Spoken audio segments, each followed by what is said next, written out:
దేవుడు మనల్ని ప్రేమించి మనకు అనుగ్రహిస్తున్న వాగ్దానము మొదటి సమూయేలు పుస్తకము 2వ అధ్యాయము 30వ వాక్యము.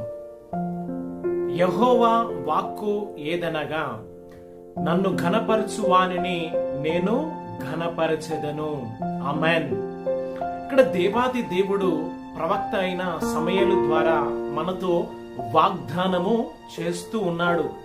ఈ రోజున మరి దేవుడు నీకిచ్చిన ఆయుష్ను బట్టి, నీకిచ్చిన ఆరోగ్యాన్ని బట్టి, రక్షణ సంతోషాన్ని బట్టి దేవుణ్ణి నీవు హృదయపూర్వకముగా నీవు ఘనపరిచినట్లయితే మరి దేవుడు తన శాశ్వతమైన ఆశీర్వాదాల చేత, శాశ్వతమైన దీవెనల చేత నిన్ను నింపి తిరిగి నిన్ను ఘనపరచాలని చూస్తూ ఉన్నాడు.